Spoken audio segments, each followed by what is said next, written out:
Student का अपने से एक लेवल ऊपर वाले स्टूडेंट के साथ क्या रहता है, कॉम्पिटिशन रहता है। तो वो यही सोच के जाते हैं कि इस बार मैं इसको पीछे छोड़ दूंगा, और वो करते भी हैं। जब क्लास शुरू होती है, जब नए नए चैप्टर्स करवाना टीचर शुरू करते हैं, तो वो बहुत ही बढ़िया परफॉर्म करते हैं, बढ़िया नंबर स्कोर करते हैं, उनका जो कंपटीटर होता है उसके बराबर स्कोर करते हैं वो। और लेकिन प्रॉब्लम पता है कहाँ पे आती है? प्रॉब्लम वहाँ पे आती है जब धीरे धीरे 1 महीना निकलता है, 1.5 महीना निकलता है, 2 महीने निकलते हैं, थोड़ा सिलेबस हो जाता है, उसके बाद में उनका परफॉर्मेंस धीरे धीरे गिरने लगता है। हेलो फ्रेंड्स, चैनल पे आपका स्वागत है।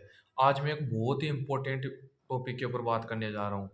स्टूडेंट्स के लिए खास कर ये टॉपिक बहुत ही ज़्यादा इंपॉर्टेंट है। वीडियो इसको इसके बिल्कुल भी मत करना, बहुत काम में आने वाला है ये वीडियो आपके लिए। अगर आप स्टूडेंट हैं, चाहे आप 10th में हो, चाहे 12th में हो, या छोटी क्लास के अंदर हो, सबके लिए इक्वली इंपॉर्टेंट होने वाला है ये वीडियो। तो वीडियो को बिना स्किप किए पूरा देखना है आपको।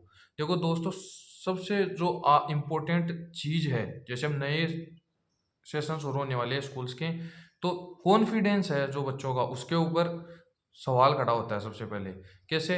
जैसे आपका जैसे सेशन शुरू हुआ, स्कूल शुरू हुई, आप पूरे कॉन्फिडेंस के साथ जाते हैं कि मैं फोड़ के आ जाऊंगा, मतलब मैं गदर मचा दूंगा क्लास के अंदर। और सब बच्चों का किसी ना किसी बच्चे के साथ कंपटीशन होता है। जैसे हर स्टूडेंट का अपने से एक लेवल ऊपर वाले स्टूडेंट के साथ क्या रहता है, कंपटीशन रहता है। तो वो यही सोच के जाते हैं कि इस बार मैं इसको पीछे छोड़ दूंगा, और वो करते भी हैं। जब क्लास शुरू होती है, जब नए नए चैप्टर्स करवाना टीचर शुरू करते हैं, तो वो बहुत ही बढ़िया परफॉर्म करते हैं, बढ़िया नंबर स्कोर करते हैं, जिन उनका जो कंपटीटर होता है उसके बराबर स्कोर करते हैं वो। और ये एक अच्छा चलता है सिलसिला, शुरू के अंदर बहुत ही बढ़िया लेवल के ऊपर चलता है, और कॉन्फिडेंस उनका नेक्स्ट लेवल होता है। उस टाइम पे वो बहुत बढ़िया बढ़िया लेवल पे compete कर रहे होते हैं। कुछ कुछ कुछ बच्चे तो जिनसे compete कर रहे होते हैं अपने मन में, वो उन्हें भी पीछे छोड़ देते हैं।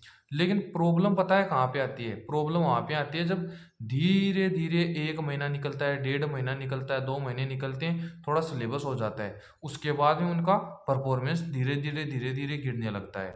इसके पीछे का क्या रीजन है, डिटेल्ड बताऊंगा, ऐसे नहीं कि कचरा कर दिया, पूरा आपको समझाऊंगा कि ये क्यों होता है, और इसका सॉल्यूशन भी देके जाऊंगा आपको। तो सबसे पहली बात हो कि 1 महीने 1.5 महीने बाद ऐसा क्या होता है कि आप पिछड़ने लगते हैं। तो देखो दोस्तों, सबसे पहला तो होता है माइंड के लेवल का खेल है ये, सबसे इंपॉर्टेंट चीज। देखो आपके साथ होता क्या है, आपने टेस्ट दिया, आपका एक ही टॉपिक हुआ है, आपने उसकी बढ़िया तैयारी करी, आप जिससे compete कर रहे हैं स्टूडेंट के साथ, उसने भी उसकी बढ़िया तैयारी करी, और आपने उसमें बढ़िया करा। मतलब ऐसे मान लो, जो जिससे आप compete कर रहे हैं उसके अगर 10 आउट, मतलब 10 में से उसके 9 नंबर आए हैं, 9 आउट ऑफ 10 आए हैं, तो आप कैसे मान लो 8 आउट ऑफ 10 आई, तो आपने कितना बढ़िया उसको टक्कर दी। तो आपको भी ऐसा लगता है कि नहीं यार मैं बढ़िया कर रहा हूँ। फिर ये क्या, धीरे धीरे 2 टेस्ट लगे, 3 टेस्ट लगे, 5 टेस्ट लगे, तो आपका एक एक दो दो, एक एक दो दो नंबर कम आने लगता है, कम आने लगता है। तो आप धीरे धीरे ये एक्सेप्ट कर लेते हैं कि नहीं यार, मेरा इसके बराबर का लेवल नहीं है, मैं तो इससे कम कम लेवल पे हूँ, ये तो मेरे से बहुत आगे निकल गया है। जबकि वो बहुत आगे निकलता नहीं, वो एक दो नंबर ही एक्स्ट्रा लेके आता है हर टेस्ट के अंदर, और आप 1-2 नंबर से पीछे रहते हैं। लेकिन 5-8 टेस्ट हो जाते हैं, 8-10 टेस्ट हो जाते हैं, उसके बाद में आपको लगता है कि यार मैं तो बहुत पीछे रह गया हूँ। लेकिन आप ये सोचो दोस्तों, जब आपने शुरू किया था तब आपका कॉन्फिडेंस इतना हाई क्यों था? क्योंकि आपने बराबर से शुरू किया था। उस वक्त कोई टेस्ट नहीं लगा था, कोई एग्जाम नहीं लगी थी आपकी, तो वहां पे आप जिससे compete कर रहे थे वो भी आपके लेवल पे ही था, आप भी एक ही लेवल पे थे। यानी आप दोनों ने जीरो से शुरू करा, फिर उसके एक दो मार्क्स ऊपर आते गए, आपके थोड़े थोड़े कम आते गए। तो आपने क्या सोच लिया कि अरे यार मैं तो इसे बहुत पीछे रह गया हूँ। जबकि सच्चाई क्या थी, हमेशा बंदा compete करता है अपने से एक लेवल नेक्स्ट ऊपर के बंदे से।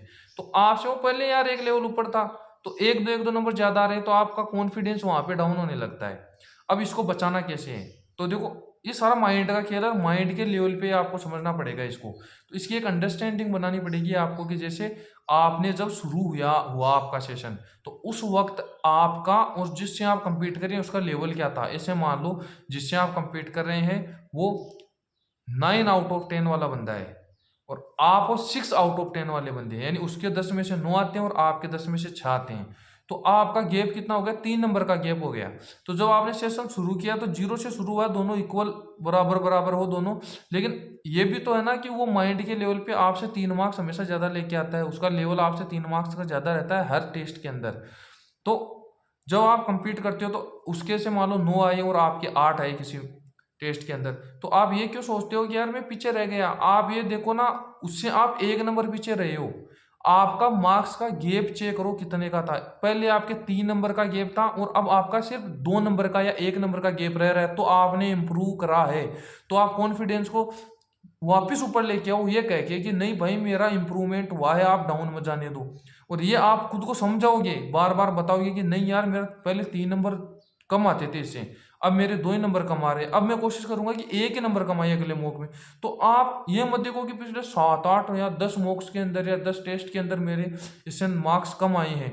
ये मत सोचो, आप ये सोचो कि अगला जो मॉक है उसके अंदर मैं हमेशा इसे 3 नंबर पीछे रहता था, पिछले 7 8 मॉक्स के अंदर टेस्ट के अंदर में 2 नंबर पीछे रहता हूँ इससे।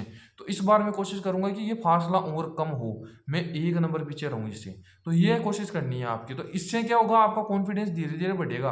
और आप दोस्तों हमेशा जिससे compete कर रहे हो वो आपका एक लेवल ऊपर का बंदा होना चाहिए और आप उसके पास बैठने लग जाओ। इससे आप उससे ऊपर जाओ या नहीं जाओ, आपकी लेवल मैच होने लग जाएगी। देख लेना, जो बच्चा कमजोर होता है वो इंटेलिजेंट के पास बैठता है ना, तो इंटेलिजेंट को तो कुछ फायदा नहीं मिलता है। जो कमजोर बच्चा होता है वो उसका लेवल मैच करने की कोशिश करता है और धीरे धीरे धीरे धीरे लेवल मैच होने लग जाता है। तो ये है दूसरा रीजन क्या है कॉन्फिडेंस डाउन होने का, कि धीरे धीरे आपका सिलेबस बढ़ने लगता है।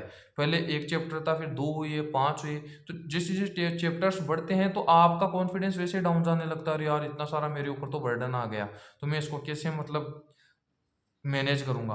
और भी बहुत सारे सब्जेक्ट है, उनको भी पढ़ना है, इसको भी पढ़ना है, सबको मैनेज करना है एक साथ। तो एक तो आप जब जीरो से शुरू करते हो तो आपके ऊपर बर्डन नहीं था, अब आपके ऊपर बर्डन आ गया, तो इसको कैसे मैनेज मैनेज करोगे।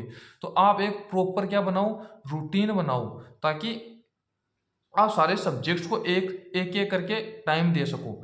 उससे क्या होगा, आपका अगर पूरा डिसिप्लिन्ड रहेगा सारा मामला कि मेरे को इतना घंटे ये पढ़ना है, इतने घंटे ये पढ़ना है, कल इसका टेस्ट है तो इसको इतना थोड़ा ज़्यादा टाइम देना है, तो इससे क्या होगा, आप सारा का मैनेजमेंट बढ़िया कर पाओगे। और दोस्तों ये मैं लिख के दे रहा हूँ, अगर आप रोज़ बढ़िया मेहनत करोगे तो रात को सोते वक्त आपका दिमाग, आपका मन आपको अपने आप ही बता देगा कि आज आपने बढ़िया करा है। आपको अच्छी नींद आएगी, आप शांत महसूस करेंगे और आराम से सो जाएंगे। दो रीज़न हो गया।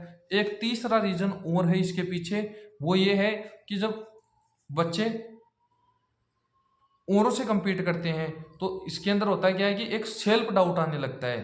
जब आप लगातार किसी से पीछे रहते हैं तो आपको एक सेल्फ डाउट आने लगता है और आप ये मानने लगते हैं कि भाई मैं इससे कमजोर हूं या मेरा लेवल ही नीचे है, मैं कितने भी कोशिश कर लूँ ऊपर नहीं आएगा। पर सच्चाई दोस्तों ये है, सच्चाई ये है कि आप मेहनत करोगे तो धीरे धीरे धीरे धीरे रिजल्ट आएगा। हाँ, एक दिन में नहीं आएगा पर 4 महीने 6 महीने में आपको रिजल्ट दिखाई देगा।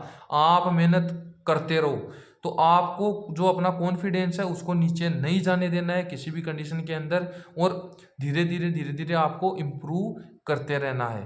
तो आपको समझ में आ गया होगा आपका कॉन्फिडेंस क्यों नीचे जाता है, तो इसको नीचे मत जाने देना। और अगर आपने मेरी बातों से रिलेट करा है तो कमेंट करें। और एक चीज़ और, मेरी जो वीडियो की क्वालिटी है वो मेरे को पता बहुत बढ़िया नहीं रहती है, वॉइस इतनी अच्छी नहीं आती है, तो आप इनके ऊपर ध्यान ना दें। मैं आपको जो बता रहा हूँ उसके ऊपर फोकस करें, मैं फालतू की ज्ञान नहीं देता हूँ। इंपॉर्टेंट बात होती है वही बताता हूँ, प्रैक्टिकल बात बताता हूँ, उसके ऊपर आप फोकस करें।